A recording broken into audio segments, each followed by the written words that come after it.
Ang front row CEO at the congressman from Tutugtugin Party List. Ang award na sa kanya ng isang araw ng International Gucci Peace Prize Award. Siya po ang youngest awardee. Ayan. Actually po, ang soon-to-be mayor ng Manila. Ladies and gentlemen, Congressman Sam Versosa!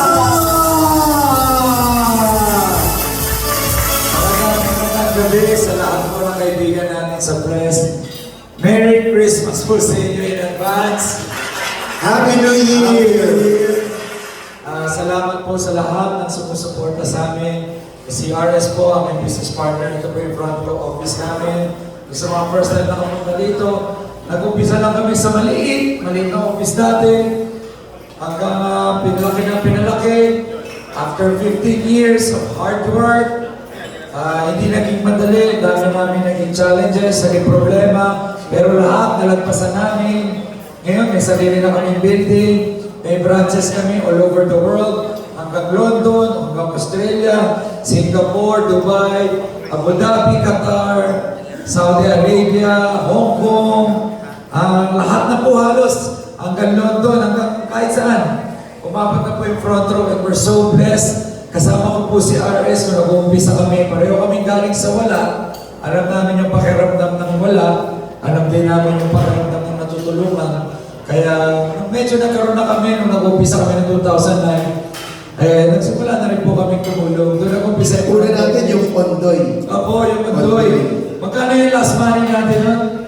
Yung huling pera namin na actually pang-rent yun, pambayad sa rent. Kasi that time wala pa po kaming building. So pang-renta namin yun, pang-expenses namin. Sabi ko punta tayo sa grocery. Kami pa bumili ng grocery, 24 hours na grocery dyan sa tabi ng Sogo sa May Roses.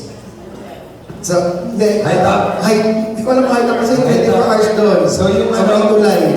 Sa May Ever ba yun? O yun, Ever. 24 hours, doon po kami namili.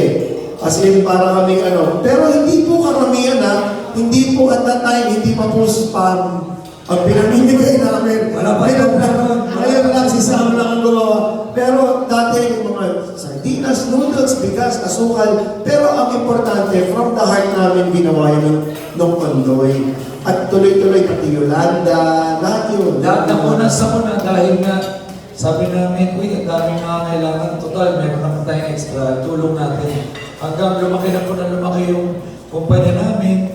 Tapos maraming humingi ng tulong hanggang ewan ko, inabutan niyo yung Madam Butterfly ni RS na halos lahat na ng charities. Hindi halos lahat.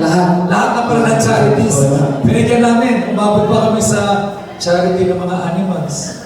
Animals, Home for the Aged, sa mga HIV, sa Bantay Bata, lahat yan, we've given 27 Pati sa eskwela namin, kasi we're both from UP Diliman, scholar po kami ng bayan, that's our way of giving back na rin and paying it forward.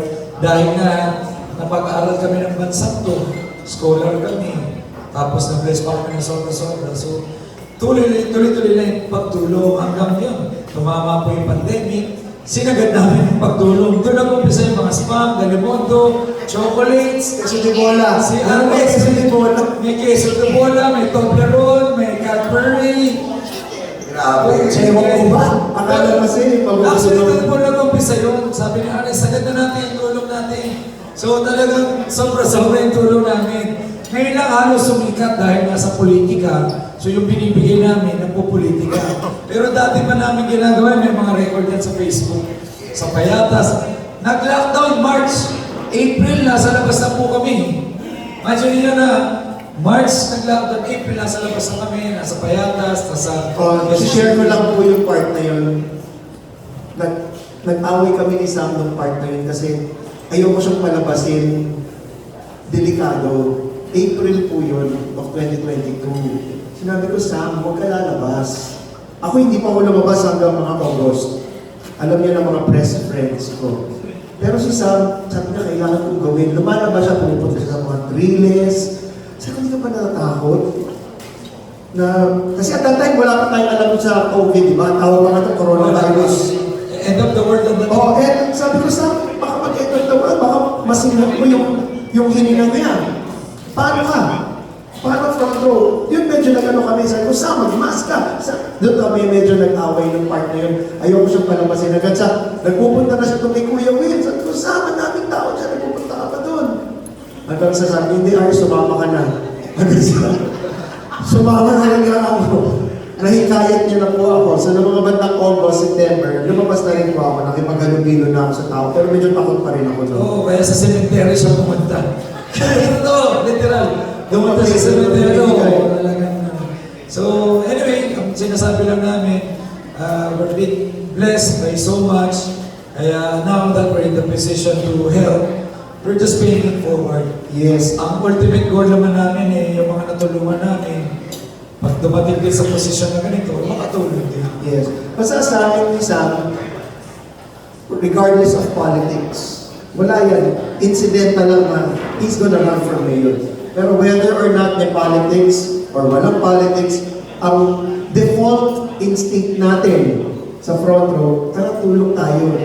Hanap tayo. Dati I remember, may isang batang babae na stray bullet, natamaan ng stray bullet noong New Year. Wala pang front row cares nun. Pinahanap ko pa yun sa kay Freddy. Hanapin mo kung sino to. Tulungan natin, ipagamot natin. May napanood si Sam, aso na nasagasaan. Sabi niya, tingnan mo itong ano to. Binidyo lang niya yung TV hindi link. Kung nanonood siya, nakita niya, binidyo niya, hanapin mo itong aso na to. So, Mahilig talaga sa may mga ganun. Si Ares, yung ano, yung sa kasabi na Yung MRT guy. May MRT na bash. Binash kasi may babae na hindi pinaupo yung MRT, yung lalaki. Hindi pinaupo ng lalaki yung babae. So yung babae, pinicture yung lalaki na natutulog, tapos binash siya. Parang sinabi, hindi ka gentleman, hindi mo ako pinaupo, ganyan-ganyan. So madaming nag-bash sa kanya, oo, bastos ka, dapat ba pinapino. Tapos nagpunta yung lalaki, pasensya na po kayo. Kasi galing, working student po ako, wala pa po akong tulog. Galing po ako sa exam, tapos pupunta po akong trabaho, kaya yung trip na yun, doon lang ako matutulog.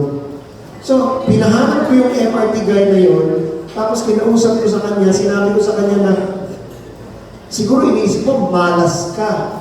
Kasi nakaupo ka lang doon, pinicture ka, binash ka. Pero gusto ko isipin mo, may naswerte ka kasi dahil doon, kami na magpapaaral sa inisam sa buong college mo.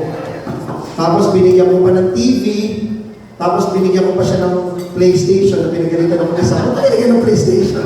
Binigyan ko siya ng PlayStation. Paano mag-aaral yan? Sabi ko, ewan ko eh. Ewan ko ba? Nandun na ako sa Green Hills, binibenta na ako ng PlayStation. Binigyan. Oo. So ngayon, graduate na siya. Binigyan ko, lalaki. Sabi ko, binigyan ko mag-MBA. Ano ka? May pa ganyan sa meron sa amin, yung mga batang nagpa-party boys na tumasbo na to, inampun niya, dalawang bata. Tapos, dahil ampun-ampun niya, binigyan niya ng parang mga showcase sa bahay na maliit, TV, computer, speakers, dinamitan niya. Lahat. Bigyan ko pati PlayStation din, binigyan ko lahat. Tapos, mini stereo, ganyan. Tapos mamaya ko, after 1 month, may mga nag-message sa akin sa Facebook, makapit bahay niya. Umihingi na doon. Guess what? Kami po yung dalawang bata. Ano yung dalawang bata? Kami na po yung dalawang bata. Binigyan ko ng lip gloss eh. Ayan ang nangyari. Guys, basta ang sa amin, ang pagtulong, masaya. Masaya kami pag nakatulong. So, sa akin, sabi nila, hindi po siya burden or hindi po siya obligasyon. Kung ano parang default na tara, tulungan. Hanggang kaya namin ha. Hanggang kaya. Alam niya nila Rodel, ng mga kaibigan sa PNPC. Yes. Sa speed, alam niya nila. Kasi kanina Art, tinatanong nila ako eh, hanggang kailan pa kaya tumulong. Hindi ka pa nahihirapan kasi ang dami mong tinutulungan sa araw-araw. Yun, sinagot na nila. Default natin yan. Masaya po kami sa ginagawa namin. Ito pong front row, araw-araw pupunta kami rito. We inspire yung mga kabataan, yung mga distributors, na someday, sipagan lang nila para someday masenso sila. Sila naman yung tumulong.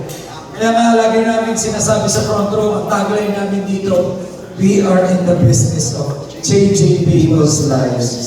Hindi lang kasi yung pagtulong na pan-aid, one-time tulong. Ang tulong namin dito, tuturuan namin kayo tulungan ng mga sarili ninyo. So we equip them with knowledge, with skills. Ito pong room na to, training room to. Tinitrain namin yung mga distributors dito paano gumaling, paano nila iangat yung sarili nila.